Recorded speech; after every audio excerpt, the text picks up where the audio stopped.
न जाने मेरे सामने ये कैसी तस्वीर खड़ी है, न जाने मेरे सामने ये कैसी तस्वीर खड़ी है। हाथ तो खुले हैं मगर पाँव में बेड़ियाँ पड़ी हैं।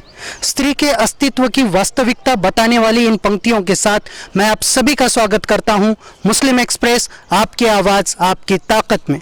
स्त्री सदैव सम्मान की पात्र रहती है, चाहे वो माँ हो, बेटी हो, बहन हो या पत्नी हो। हर रूप में स्त्री का सम्मान होना चाहिए।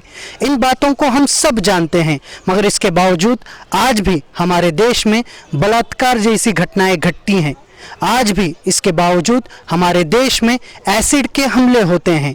इन सभी चीज़ों को मद्देनज़र रखते हुए महाराष्ट्र राज्य सरकार ने महाराष्ट्र शक्ति criminal law act 2020, special court and machinery for implementation of Maharashtra शक्ति क्रिमिनल लॉ 2020, यह 2 विधेयक महाराष्ट्र राज्य सरकार ने 9 दिसंबर को मंत्रिमंडल में लेकर आए। इन विधेयकों में महिलाओं पर होने वाले अत्याचारों को बड़े गंभीर से लिया गया है। महिलाओं पर के अत्याचार के लिए फास्ट ट्रैक कोर्ट चलाना, महिलाओं पर अत्याचार के लिए मृत्युदंड की जैसी शिक्षाओं के प्रावधान इस विधेयक में किए गए हैं। तो इस विधेयक को लेकर एक तरफ महाराष्ट्र की महिला वर्ग में खुशी का वातावरण है, तो दूसरी तरफ कुछ शंकाएं भी जताई जा रही है। तो आइए इस विषय में जानते हैं समाज के कुछ सामाजिक व्यक्तित्वों से कि इस कानून के बारे में वो क्या सोचते हैं। मैम, सबसे पहले मैं जानना चाहता हूँ, ये जो कानून लाया गया जिसमें 15 दिन में सुनावनी होगी और 1 महीने के भीतर फैसले लिए जाएंगे अपराधी के ताल्लुक से, इससे आप कैसा देखते हैं? इस विषय में आप क्या सोचती हैं? कानून तो बहुत अच्छा है। मैं उद्धव ठाकरे साहब को इस बारे में मुबारकबाद देना चाहूँगी कि महिलाओं के बारे में उन्होंने इतने गंभीरता से विचार तो किया कम से कम। लेकिन कुछ शंकाएँ ऐसी भी है, अब तक हमने देखा कि बाबा बहुत सारे चीज़ों में, मतलब बहुत सारे घटनाओं में ऐसा होता है कि कभी कभी निरपराध लोगों को भी इसमें मतलब खींच ले फंसाया जाता है। बहुत बार जो मतलब जिसे प्रेम प्रकरण वगैरह हम बोलते हैं, तो उसमें भी कई बार सब सहमति ना, हम दोनों की मर्जी से होने के बावजूद भी कई बार लड़कियां दबाव में आकर या महिलाएं या फिर उनके जैसा जब फैसले नहीं होते या दोनों में जब अनबन होती है तो बलात्कार जैसे इल्ज़ाम लगाए जाते हैं, युवकों को या मर्दों को फंसाया जाता है। फिर उस बारे में भी हमें सोचना चाहिए, क्या 20 दिन में, 22 दिन में, महीने में इसका फैसला हो सकेगा? हमारा कानून कहता है, हमारा संविधान कहता है कि भले ही 100 गुनहगार छूट जाए लेकिन किसी बेगुनाह को सज़ा नहीं होनी चाहिए। फिर ये मतलब ठीक है, जब प्रत्यक्षदर्शी पुरावे यानी सबूत होते हैं, देखे मतलब वीडियो शूटिंग होगी या वीडियो क्लिप होंगे या हमने वो गुनाह होते हुए रंगे हाथ पकड़ा है, तो तब ये कानून बहुत अच्छा है। लेकिन जब कोई आकर इल्ज़ाम लगाता है किसी पर, तो तब हम 22 दिन में, 20 दिन में, 30 दिन में किसी के ज़िंदगी का फैसला कैसे कर सकते हैं? शहजादी मैम का कहना कि चंद दिनों में किसी की जिंदगी का फैसला नहीं किया जा सकता, कौन अपराधी कौन निरपराध फौरन पता नहीं लग सकता। मगर दूसरी तरफ समाज का एक तबका जब पीड़िताओं को जल्द से जल्द न्याय दिलाने के लिए आंदोलन भी करता है। तो इस विषय में हम स्वाति मैम से जानेंगे कि वो क्या सोचती हैं। नमस्कार। अभी ये जो कायदा, स्त्री शक्ति कायदा जो महाराष्ट्र सरकार उद्धव ठाकरे जी इन्होंने जो लाया है, उनको मैं तहे दिल से शुक्रिया अदा करती हूँ उनका। हमारी मांग बहुत दिनों से थी। आपने देखा है महाराष्ट्र में कितने यहाँ पर बलात्कार हो गए, विनय भंग की केसेस यहाँ पर हो गए बड़े तादाद में। बार बार यहाँ पर मुंबई वासी, हमारे बाजू का जिला जो उस्मानाबाद है, अभी फ़िलहाल 1-2 महीने हो गए, वहाँ पर भी एक ये हुआ था, एक जो ईंट भट्टी पे काम करने वाली महिला है उसके ऊपर जो भट्टी कामगार जो मालक था वो और उसके साथी ये लोगों ने यहाँ पे बलात्कार किया था। 8 दिन उसको एक कमरे में बंद करके उसके ऊपर अत्याचार किए गए, उसको बलात्कार करके छोड़ दिया गया। मगर वहाँ के जो वो गुनहगार है, वो गुनहगारों को ना पुलिस ने पकड़ा है। अभी तक वो गुनहगार छुट्टी मना रहे हैं बाहर जाके, जैसे कि वो कोई गवर्नमेंट के जमाई है, कोई देखता नहीं है, कुछ नहीं है। फिर अगले 15 दिन में वही डिस्ट्रिक्ट में एक 8 साल की बच्ची है, उस पर बलात्कार होता है और बलात्कार का जो केस है, जो गुनाह दाखिल करना पड़ता है, वो भी वो पुलिस अधिकारियों ने किया नहीं है। हमने पूरे महाराष्ट्र में आंदोलन किए ये जो फास्ट ट्रैक कोर्ट है, फास्ट ट्रैक कोर्ट पे ये जो केसेस चलते हैं वो केसेस चलाओ, ताकि जल्दी से जल्दी जो गुनहगार है वो गुनहगारों को सज़ा मिलनी चाहिए। मगर मैम इसमें सवाल ये खड़ा हो रहा है कि अगर फैसले फास्ट ट्रैक होते गए तो कहीं बेगुनाह लोग भी इसके चपेड़े में ना आ जाए, तो इस विषय में आप क्या सोचती हैं? ये स्त्री शक्ति कायदा जो यहाँ पे लागू हो गया है महाराष्ट्र गवर्नमेंट में, ये कायदा सही है। हमारी मांग थी, कायदा सही है। हर कायदा, कौन सा भी जब कायदा बनाता है, कानून बनाते तो कायदे बराबर बनाते, मगर जो अमल बजावनी होती है वो अमल बजावनी होती नहीं है। उसके ऊपर ये गवर्नमेंट क्या कर रहे हैं, उसमें तरतूद क्या इन्होंने की है।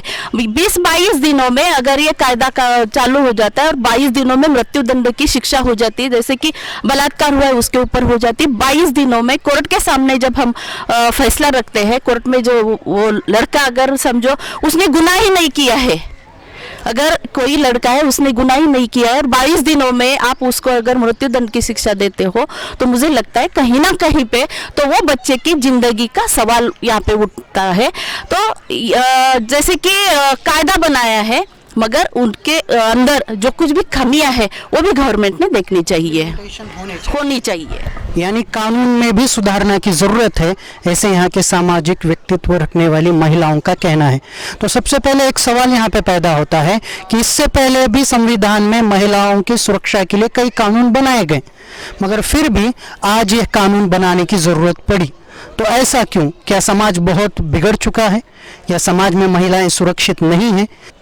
इसके बारे में महिलाएं क्या सोचती हैं, ये हम जानेंगे। अस्सलाम वालेकुम, नमस्ते, जय भीम। मैं ख्वाजा बानो अंसारी बात कर रही हूँ। कानून बना है उसका बहुत स्वागत उद्धव जी ठाकरे साहब और बाला साहब जी थोड़ा साहब का मैं स्वागत करती हूँ। कानून की ज़रूरत है। पहले बोलते हैं ना, जहाँ डर नहीं वो घर नहीं, उस तरीके से जहाँ डर नहीं वो सरकार नहीं।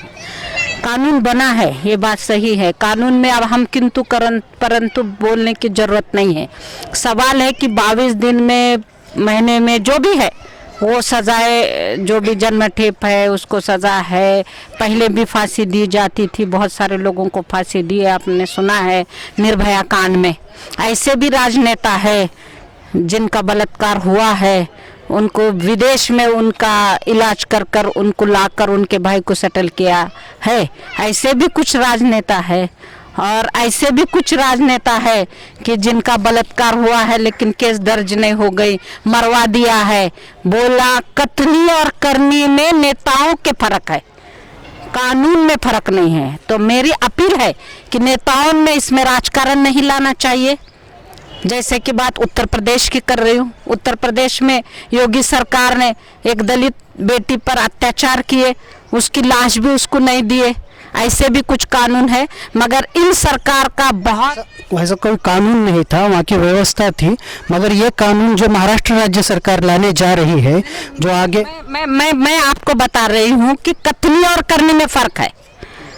बेटी पढ़ाओ और बेटी बचाओ, ये जो नारा दे के जो सरकार आई थी, उनके नियत में फर्क है। तो नेताओं के नियत में खराबी नहीं रहना चाहिए। नेताओं ने अच्छा काम करना चाहिए, जो गुनहगार है उसको सजा देना चाहिए, चाहे कोई भी मजहब का रहो, चाहे कोई भी रहो। हमें उसमें हम फर्क करना नहीं जानते। नेताओं की प्रतिक्रिया पे हम आते हैं, मगर इससे पहले ये जानेंगे कि इस कानून में एक प्रावधान यूँ दिया गया कि सोशल मीडिया पर जो महिलाओं के साथ बर्बरता बरती जाती है, उनकी बदनामी की जाती है या फिर उनकी स्टॉकिंग की जाती है, इस विषय पर भी कानून बना है। तो इस विषय में आप क्या सोचती हैं? मैं ये सोचती हूँ कि ये कानून ज़रूरी है। उद्धव ठाकरे जी ने जो शक्ति का ये जो कानून किया है वो सही है मेरे मतलब से, क्योंकि आजकल स्त्रियों को कुछ भी सुरक्षित नहीं है।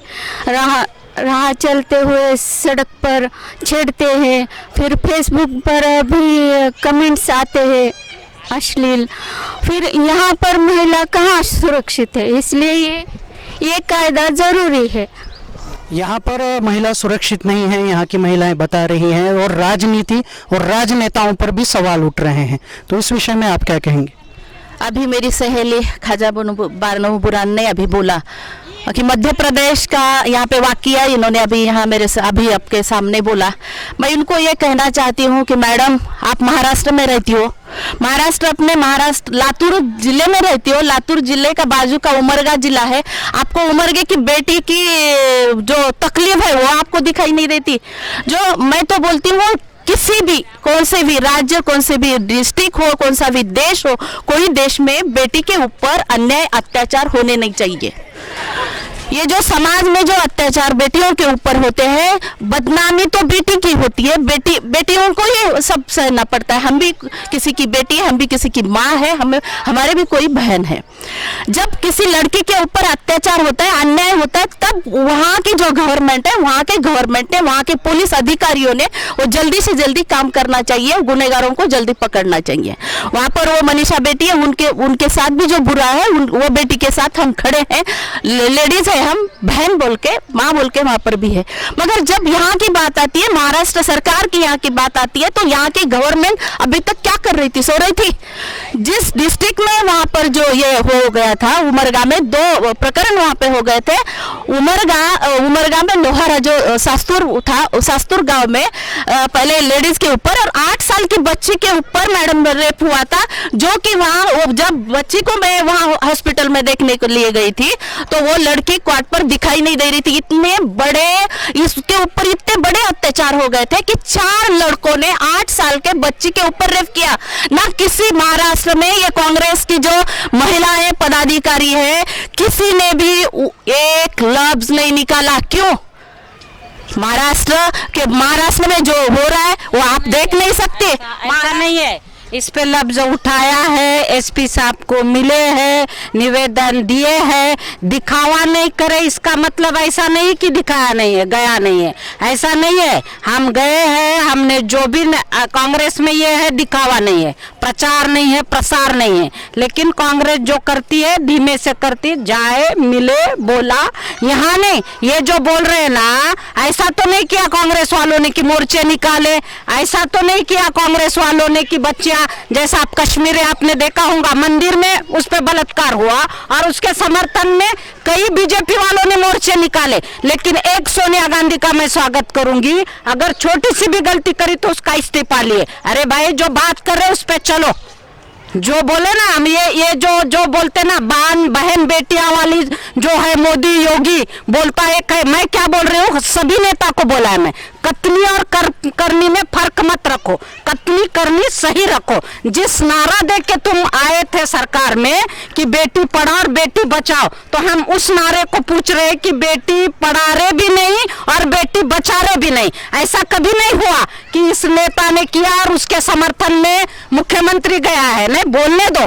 कांग्रेस वाले क्या करते और कांग्रेस में, मैंने बोलती हूँ, हमारे पास निर्भया कांड हुआ, नहीं होना चाहिए किसी बेटी के साथ। निर्भया कांड हुआ, हम बोलती हूँ कि मैंने राहुल गांधी ने उसको विदेश में जाके उसका इलाज किया, इसको तो नहीं किया। इसका बोल रहे एक मिनिस्टर जो अभी योगी सरकार का आमदार है, उसने तो पूरे खानदान को सुला दिया। तो जब कांड आई थी उनकी स्मृति ईरानी चुड़िया लेके फिर रही थी, वो नेता कहाँ है महिलाओं की? हम वो पूछना चाहते। कांग्रेस के महिला ने आवाज उठाई और हम बोलना चाहते हैं कि किसी भी बेटी के साथ ऐसा अत्याचार नहीं होना चाहिए। ऐसी बर्बरता कांग्रेस के जमाने में नहीं, क्यों? कि वो एक माँ है, एक औरत है और जिसको बीवी है, जिसको बच्चे है। सन्यासी लोगों से क्या उम्मीद करेंगे? और ये लोगों से हम उम्मीद करते हैं जिनसे कानून की भी उम्मीद नहीं करें। सरकार है महाराष्ट्र में, किसकी सरकार है?